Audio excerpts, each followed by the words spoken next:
இந்த படத்தோட ஹீரோ ஒரு இடத்துல இருந்து பறந்து போயிட்டு ஒரு ரூம்ல இடிச்சுன்னு பார்த்தீங்கன்னா உள்ள விழுறாரு.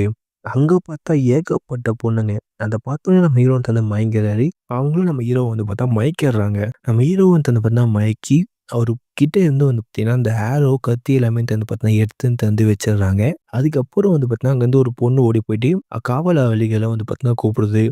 உடனே அங்க இருக்க எல்லா பொண்ணுங்களும் நம்ம ஹீரோவ புடிச்சிடுறாங்க. நம்ம ஹீரோக்கும் அந்த மயக்கம் பார்த்தா தெளிஞ்சு, அவரு பார்த்தீங்கன்னா, காவலாளிய பார்த்து அடிக்கலாம் சுட்டு கத்திய தேடுறாரு. பட் எந்த பொருளுமே இல்ல. உடனே நம்ம ஹீரோ அங்க இருக்கிற பொருள வச்சு அங்க இருக்கிற காவலாளிலாம் பார்த்தீங்கன்னா, அடிச்சுட்டு இருக்காரு. அவங்க எல்லாமே பார்த்தீங்கன்னா, அடிச்சு போட்டு ஒரு பெரிய சர்க்கிள்ல ஒரு பொருள் பொருள் இருக்கும். இவங்க எல்லாமே அம்ப விடும்போது, அந்த வச்சுட்டு பார்த்தா மறைச்சுக்கிட்டு, அங்கேருந்து ஓடி போயிட்டு ஒரு கதவுல இடிச்சிட்டு அவரு பார்த்தீங்கன்னா, எட்ஜ்ல பார்த்தீங்கன்னா இருக்காரு. இவனுங்க கிட்ட சாவறதுக்கு மேலேருந்து குதிச்சு செத்தரலாம்டான்னு சொல்லிட்டு மேலேருந்து பார்த்தீங்கன்னா, கீழ குதிக்கிறாரு. பார்த்தா ஒரு பொண்ணு குளிச்சிட்டு இருக்கிற இடத்துல அவரு விழுந்துர்றாரு. அந்த பொண்ணு இவர பார்த்து பயந்து கத்தும்போது, அவரு கத்தி பயமுறுத்தி வாய பொத்தி பார்த்தா தண்ணிக்குள்ள பார்த்தா 2 பேருமே முங்குறாங்க.